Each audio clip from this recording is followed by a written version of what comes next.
My name is Ella. I was 15 years old, but I felt much older. My whole life has been like a train passing through many stations. Each station was a different foster home. Each home had different rules, different smells, different faces. But none of them ever felt like my station, my home. I remember Mrs. Gable's house. It smelled of old tea and dust.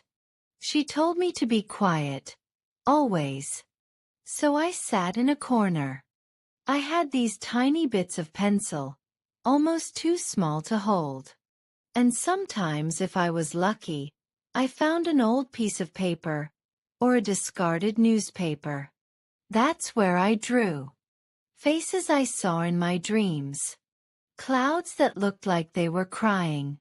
Places I wished were real. Drawing was my only friend. It didn't ask me questions. It didn't tell me to be quiet. It just let me be. But people, the grown-ups in the houses, would always say the same thing. Ella, you'll never make money drawing. It's a waste of time. They said it in different voices, but the words were always the same. I never answered them. I just kept my head down and drew. Quietly. Sometimes I drew my own face, hoping to understand it better. Sometimes I drew what I saw outside the window. I made it brighter, or depending on how I felt. My biggest dream was a strange one. I wanted to paint something. Not just draw but paint. Something big and full of color. Something that would make people stop and look, and feel like somebody understood them. Like they were seen. Because I knew what it felt like to be invisible. But how? I had nothing. No paints. No big white canvas. No one to teach me how. And honestly, no hope. Hope felt like a luxury I couldn't afford. Then I turned 16. That's when you age out. It means you're on your own. No more foster homes. No more moving from station to station. It was scary. My small bag with my few clothes felt even heavier now. I found a job quickly. It was at a small diner. My job was washing dishes. All day, my hands were in hot, soapy water. They got pruny and rough. My clothes always smelled like fried food and cleaning spray. But inside my head it was different. Inside, my mind was full of colors. Every night, after my shift, when the diner was quiet, I would secretly sketch. I used the fresh napkins if I could get away with it. People's faces I saw during the day. The way the street looked wet after a sudden rain. The steam rising from a coffee cup. Little moments. Sometimes, when I felt a bit brave, I would tape one of my drawings to the diner wall. Maybe next to the specials board, or near the napkin dispenser.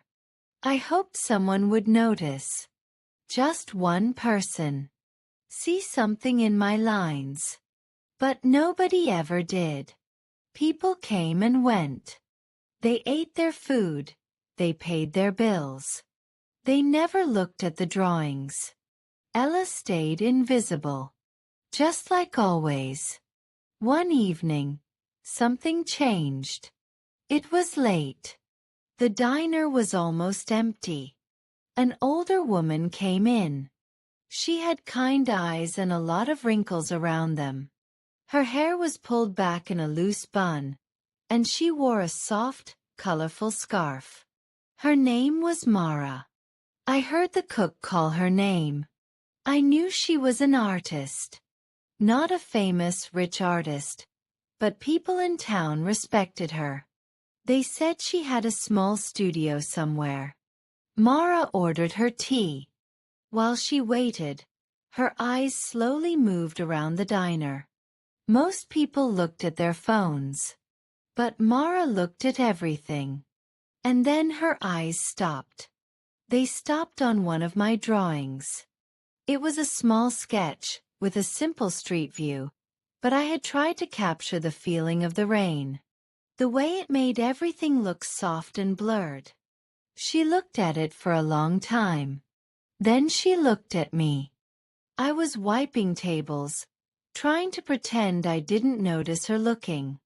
"Who drew this?" she asked. Her voice was gentle, but clear. My face felt hot.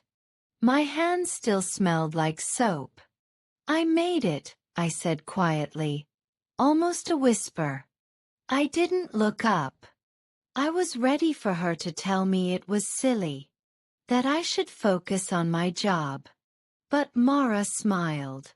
It was a real smile, not a polite one. "You draw like you've seen the world through tears," she said. I didn't know what to say. No one had ever said anything like that to me. Not about my drawings. They just told me it wouldn't make me money. So I just stood there, holding my wet rag, feeling dumb. The next day, Mara came back. And the day after that. Each time, she would look at my drawings, if I had put any up. She wouldn't say much, just a nod, or a small smile. But it felt different. It felt like she actually saw them. And maybe a little bit she saw me too.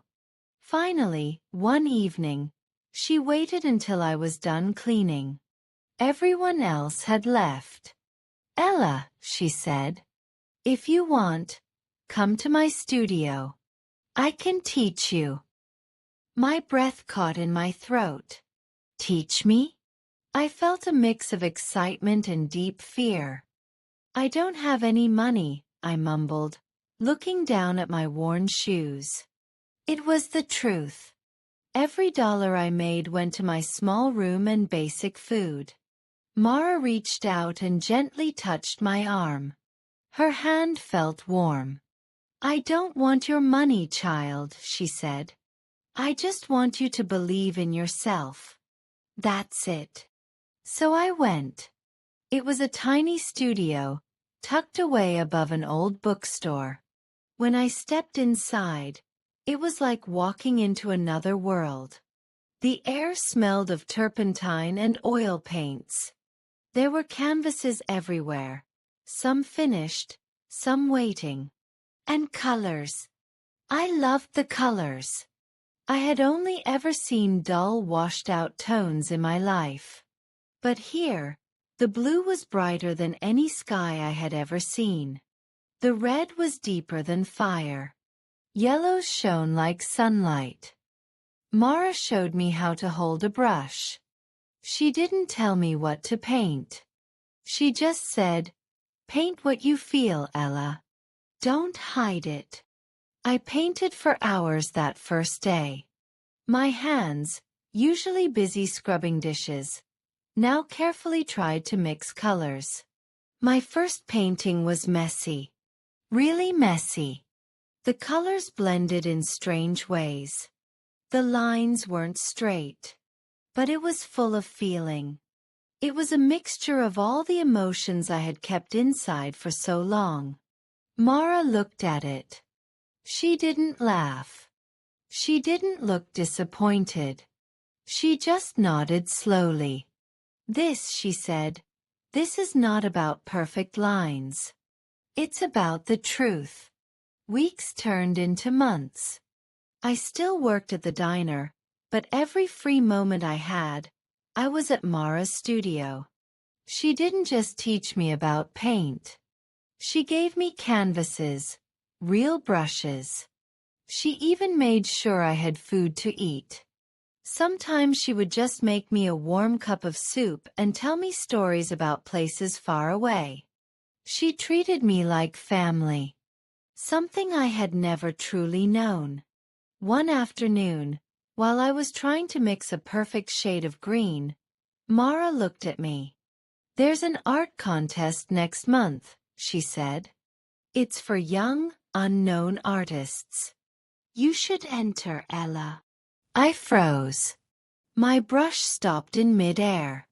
What? I said, my voice barely there. But, Mara, I'm not ready.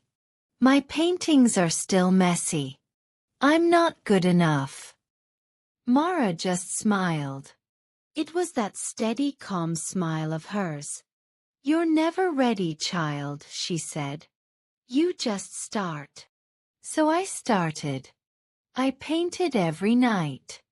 I still mostly used cheap paints, the kind that came in small tubes.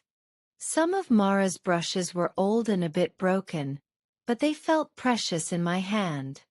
And I painted with my heart. I poured everything into it. Every foster home, every quiet drawing, every invisible moment. My piece was called Home in the Rain. It showed a small girl. Her back was to the viewer, so you couldn't see her face. She was standing under a broken, torn umbrella. The rain was falling all around her, heavy and gray. But as the rain hit the ground or touched her umbrella, it wasn't just gray. It turned into colors. Bright blues, soft pinks, hopeful yellows. The gray rain was changing into something beautiful. It was my story. The sadness, yes, but also the unexpected colors I found. The day of the contest came. My hands shook so much I almost dropped my small bag. We took my painting to the big gallery. It was full of people. People with fancy clothes, talking loudly. They looked like they had rich parents who always told them they were special. I stood quietly in my second-hand shoes, feeling small and out of place again. I wanted to run away.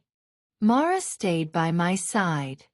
She didn't say much, just held my hand sometimes, a gentle squeeze. She knew how scared I was. I watched as the judges walked around. They were serious people, dressed mostly in black. They looked at each painting with careful eyes. Most of them passed my painting quickly. I felt that familiar sting of invisibility. See, I thought. No one cares. I told you, Ella. You're not good enough. But then, one of the judges stopped. He paused in front of Home in the Rain. He pointed at something. Then another judge joined him. And another. They stood there for a long time. I couldn't hear what they were saying, but I saw their faces. They looked moved. One of them whispered something, and I tried to hear it. This is not technique, he said. This is truth. Days later, a letter came for me at Mara's studio. It was official, with a fancy stamp. My hands trembled as I opened it. Mara stood beside me, watching. We are delighted to inform you that your painting, Home in the Rain, has won first place in the Young Unknown Artists competition. I won. I actually won. A wave of shock, then pure dizzying joy, washed over me. I couldn't speak.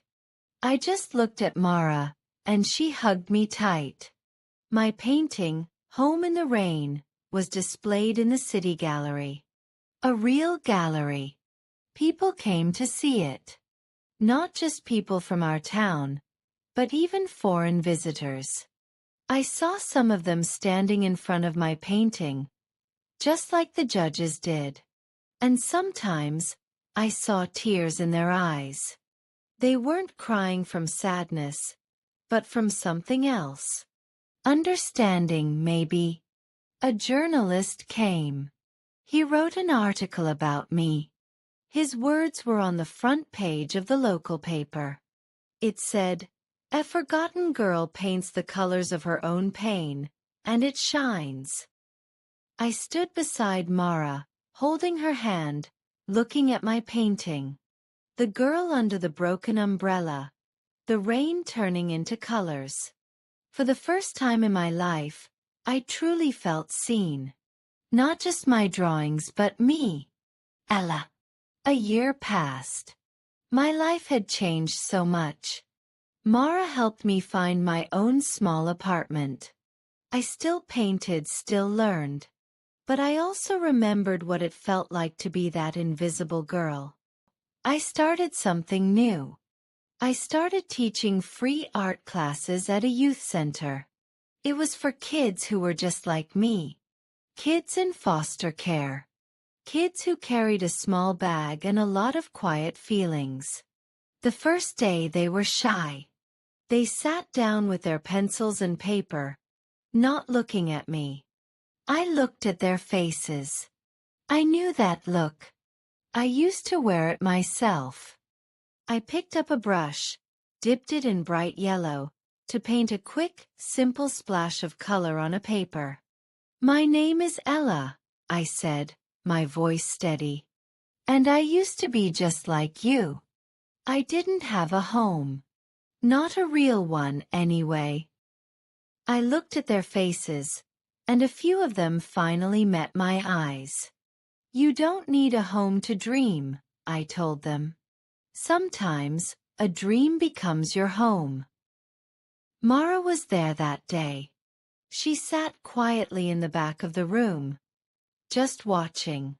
A small, proud smile on her face as she sees herself in me. She didn't say anything, but I felt her warmth. She was my home now, in a way. I looked back at the kids. They were starting to draw, hesitantly at first, then with more confidence. I smiled. Then I picked up a new, clean canvas. I dipped my brush into vibrant oranges and soft pinks. I began painting a new piece. It wasn't of sadness or rain. It was a sunrise. Bright and full of promise. "Even when life gives you no color," I said to them, to myself, to the whole quiet room, "you can paint your own light." If my story touched your heart, please do like, share, and subscribe to my channel. See you in the next video. My sweet viewers, thanks for watching.